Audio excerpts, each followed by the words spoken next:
Okay, I think we're going to start the next session as people filter on in. So this is a session where we hear from international colleagues, and I think we've got two very exciting talks. The first is going to be from Anna, so probably an OHDSI, I was thinking OHDSI superstar of like original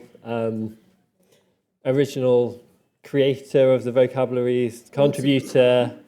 I don't want to use the word old, but like you've been around, you've done a lot.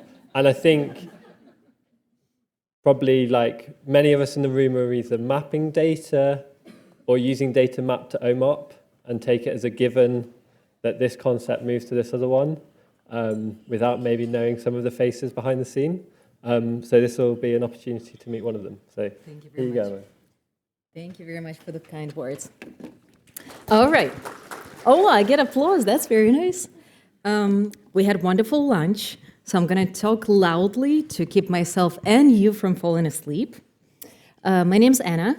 I work at Columbia University and Johnson & Johnson, and I am the vocabulary work group lead. And I'm going to talk about my area of expertise, which is vocabularies, among other things. I'm trying to get away from it, but it keeps me still with it. So as of now, OHDSI standardized vocabularies comprise of 145 vocabularies, and they contain more than 11 million concepts, and they enable researchers to talk the same language through more than 4.7 million mappings. And it also makes life of researchers easier through having more than almost 100 million hierarchical links that enable you to do phenotyping, feature extraction, and other things.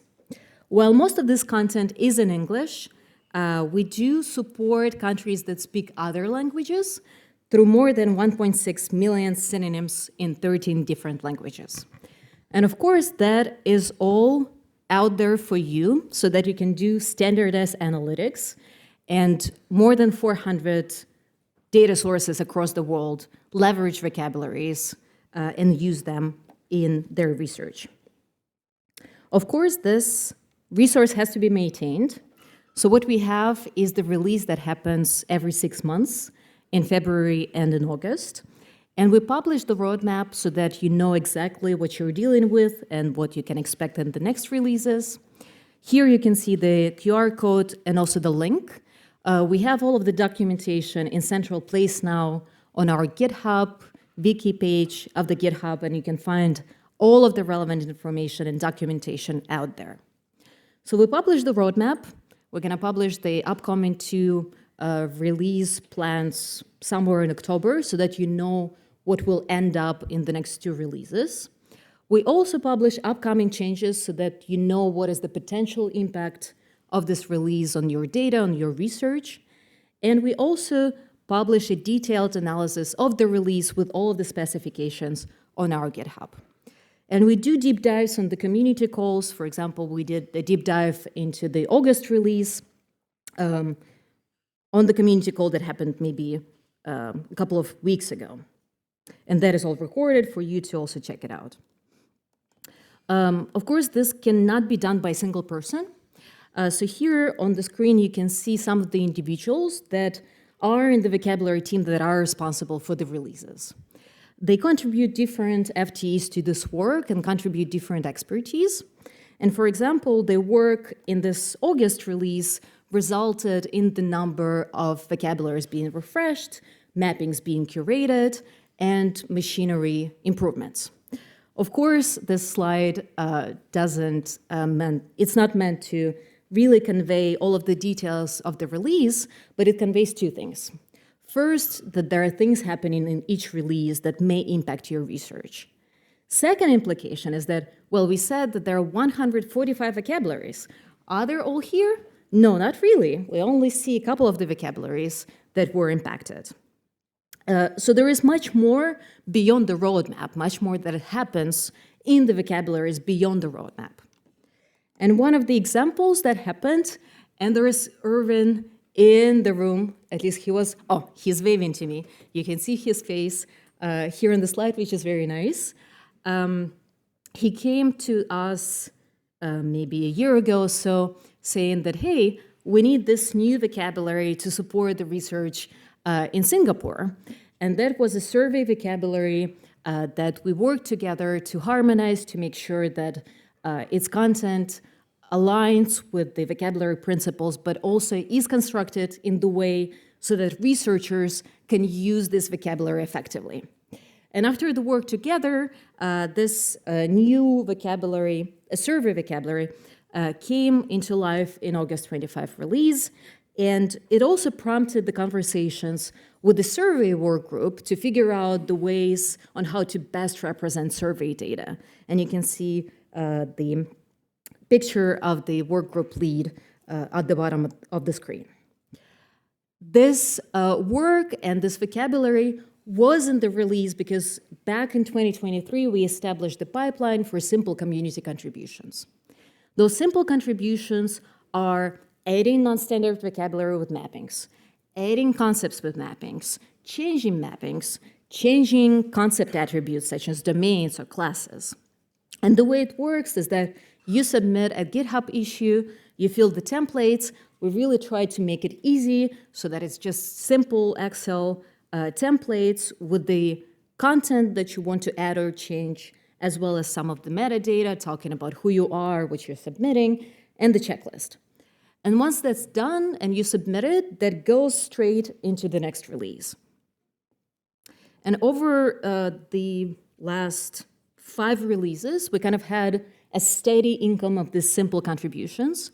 It mostly concerns changes in mappings. So somebody identified error or identified opportunity for improvement in the mappings. They submitted a template, we fixed the mapping. It also concerns changes in domains, and you can see some of the faces who contributed the content at the bottom of the screen. Now, 6 is really not that many, right? So it's either because the vocabularies are already good enough, or because it's actually hard to fill those templates. That depends on what you like to believe. So up for interpretation here. We definitely need more contributions. So if you find something that you do not necessarily like in terms of mappings, concepts, if you have your own vocabulary that you would like to contribute, know that there is a pipeline for you to get your content in. Another area of things that happen beyond the roadmap is adding new features or more complex scenarios. For example, I think last year, Teresa came to us and said, I really need this new standard roots to support those calculations, in Darwin especially. And we talked a lot to come from that conceptual idea of I want new simple roots, all the way to the proper formalization of how to live in the vocabularies. And over this course of conversations with her and with the community, we arrived at the set of the new roots. We organized the old roots in the hierarchy and connected them to the new roots. We added mappings, and we added those forms linked to roots as well. And this is what ended up in the February 2025 release, which is considered a more complex contribution because obviously there was much more involved than just adding concepts.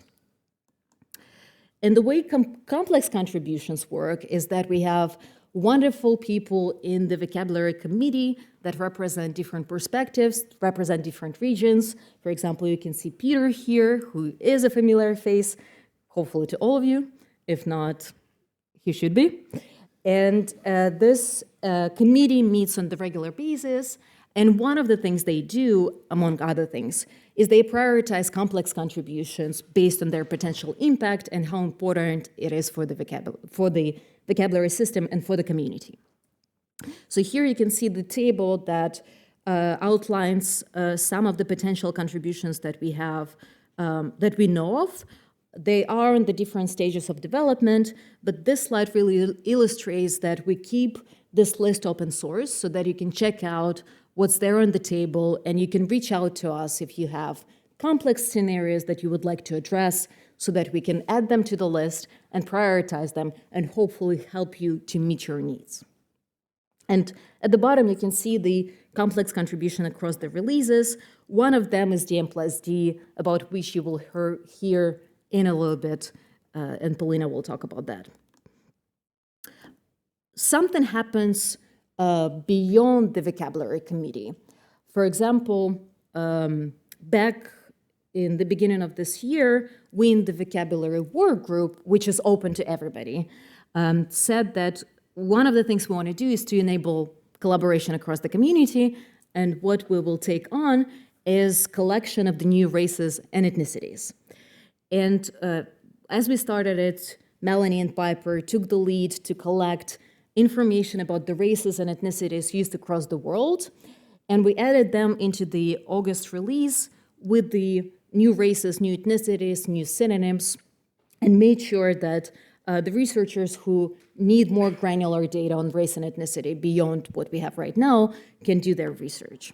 So there are alternative pathways beyond the committee. You can always come to the vocabulary work group to talk to us, to see what you want to do and how to get you there. This work, I think, also highlights the fact that Melanie and Piper, they have strong expertise in many areas in AMOP CDM, but they're not necessarily vocabulary experts per se. But what they contributed is their subject matter expertise, which actually benefited the whole community in quite a large way, because that simple addition, without knowing all of the intricate details of vocabularies, now enable lots of researchers to do the work on social determinants of health, on disparities, that they won't be able to do otherwise. And that brings us to the subject matter expertise and how people, without necessarily strong technical background and vocabularies, can contribute their knowledge, ideas, perspectives. There are two things that happen here on the slide. On your right hand side, you see the work that is going on right now in the vocabulary work group, that it meets every Tuesday, noon EST. The thing that we work on right now is we examine the implicit mappings, assumptions, and rules that we have in the vocabularies to figure out what we want to keep and what we want to get rid of. So if you ever use mappings, if you ever find problems, if you have any opinions on the mappings and loss of information, this is your place to contribute your perspectives, your experience, and shape where we want these mappings to go.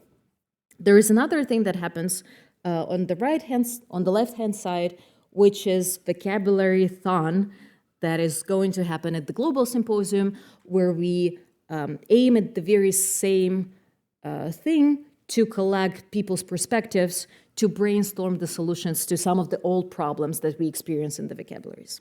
So if you happen to be at the Global Symposium, please check it out, because we really need everybody's expertise to come up with the new solutions to the problems we weren't able to tackle ourselves. Now, we started saying that there are 8 people who work on the releases. But hopefully over the course of this presentation, you've been paying attention to all of the faces. And what this slide really shows is that there is much more beyond those 8 people. All of these people on the screen and many more not on the screen shape the vocabularies the way they are today and the way they will be tomorrow. They bring their needs, they bring their perspectives, they bring their expertise. And it's really hard to underestimate their impact, because the vocabularies won't be possible without the input of all of these people. And hopefully that would motivate you to bring at least your questions and problems, but hopefully also your expertise back to the vocabularies. And here are the couple of the ways to get involved. There's always vocabulary work group. We meet noon EST Tuesdays and 9 a.m. EST, which is much better for UK and Europe time, on Thursdays. There are tutorials that we give on the European Symposia and on the Global Symposia. There is Vocabulary-thon that I mentioned. And if you want to submit a contribution, or there's a content that you'd like to add or a feature, you can also email us so that we can talk about your potential contributions. And I'm very much looking forward to see all of you in my emails, asking questions, giving us your feedback, and giving us your needs.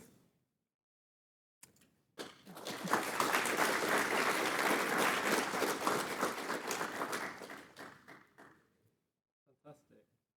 Are there any questions? There must be.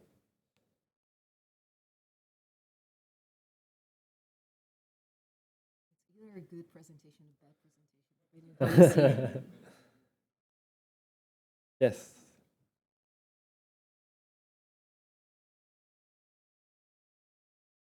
Yeah, thanks for a very illuminating presentation. I think I kind of knew that you were releasing vocabs every 6 months, but it still terrifies me now when I see it. So are we expected as maintainers of an OMOPified dataset to keep to the latest vocabulary release? That is a wonderful question. The question was, are we expected to refresh our data and vocabularies every 6 months? I can talk, okay, there are two things. First, what we do at J&J is we refresh the data on 6 months cadence, and every time we refresh the data, we also upload the vocabularies. So we simultaneously refresh the data and vocabularies, especially because we do lots of studies on day-to-day basis, and we really want new drugs, new codes every time they're released. So this is really driven by the need to have those codes. Obviously, and the same thing happens in Colombia too. We release data quarterly and we refresh vocabularies every 6 months. And that cadence, in fact, was driven by the landscape assessment we did 3 years ago, where we saw that most of the people refresh their data either once 6 months or once a year. Now, obviously, it comes at a price, especially if you're early on, it comes at a price of actually needing to invest the resources in re-ETLing. If you're already retailing your data every 6 months, then yes, you should download the new vocabularies because it will give you more codes, better mappings, and other things that you really want to have.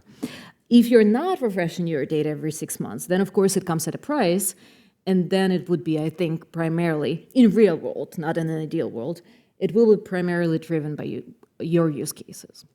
One of the things here that I want, so yes, we encourage, but of course, we acknowledge that it comes at a price. One of the things we do is that when we do the community calls on vocabulary releases, that happens every 6 months, we have this section on why you need to download the vocabularies. And if you see this section and something pops out as the thing you want, then there is more incentive for you to download it. An example is this August release where the DM+D was refreshed. So if you're a UK data source and you have DM+D in your data, you absolutely want to get these vocabularies and updated data. Yeah, okay, I can talk more, but I probably should stop here.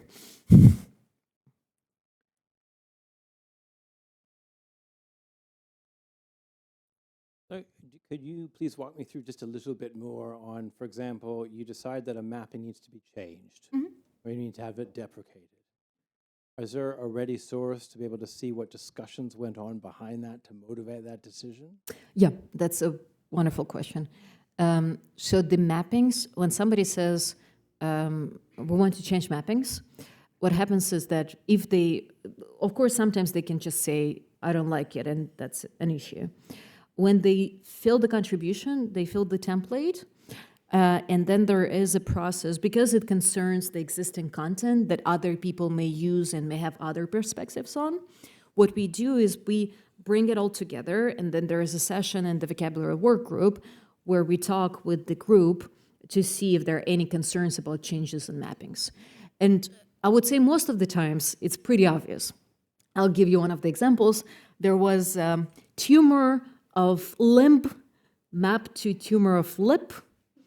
So somebody said, well, we should get that fixed. That is an obvious case that probably doesn't take too much of thinking. If these cases are more complex, when they can be different perspectives, we'll bring it to the work groups to make sure that the community has say in the changes. But if you're adding new content, then you're free, as long as it conforms to the basic rules and integrity rules, you're free to contribute whatever, because nobody has been using that content, so probably nobody has an opinion on it. So that's the difference between existing content and new content.